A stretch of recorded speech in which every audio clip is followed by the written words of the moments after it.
The last tool that I've built here is called Paul Graham AI.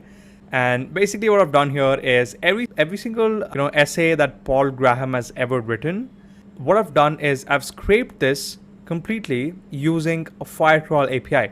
Alright, so now that I have all of this information, I've put it into a chatbot, and now it's basically you are talking to Paul Graham himself, and you can just ask him about anything. Like you can just literally ask him about anything, and he's going to give you answers like he's Paul Graham itself.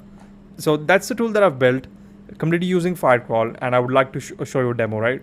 So firstly, that's the GitHub. You could also look into Paul Graham AI. That is the GitHub. I've clearly mentioned everything. My documentation is very clear, industry standard documentation. Everything that I've mentioned, prerequisites, npm Orion, API keys, installation process, every single thing, and even the documented project tree as well, the project structure tree. Everything is super clearly written. All right, so this is the folder. So now let's go ahead and look at the demo website. All right, so this is Paul Graham AI, and completely open source, built by Harshith, Vaddiparthy, powered by Firecrawl. All right, so Paul Graham AI says, "Hi, I'm Paul Graham, trained on PG's essays. Ask me anything about startups, programming, or life philosophy."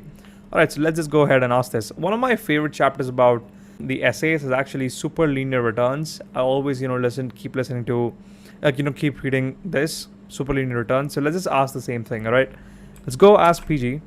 Hey PG, I just wanted your thoughts on superlinear returns.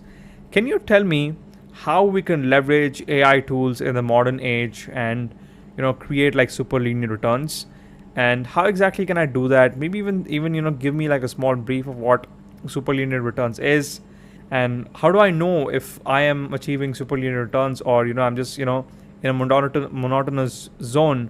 I would love to know that from you. All right, so that is my prompt, and enter. Let's see what it says. All right, let's see what Paul Graham AI says. All right, so as you can see, like nice, clear, smooth animation. Okay, sure. Superlinear returns are when the rewards for performance grew faster than the effort you put in, like exponential growth or crossing key thresholds. It's not just you get out what you put in. It's more like small improvements can actually lead to massive outcomes. Startups are a classic example. If you grow fast enough, you can dominate a market, not just survive in it. For AI tools, the key is leveraging compounding effects, using AI to automate repetitive tasks so you can focus on high value work. But more importantly, use AI to enhance your learning or creativity. So honestly, for example, like here what I'm doing is also like superlinear returns itself, because I could not code 1 year ago. And after Cursor, after ChatGPT, Claude Sonnet 3.5, I've been able to push out so many tools like these, and that's why I was able to cook up this entire code in just like 2 days. It just took me 2 days to make this entire dashboard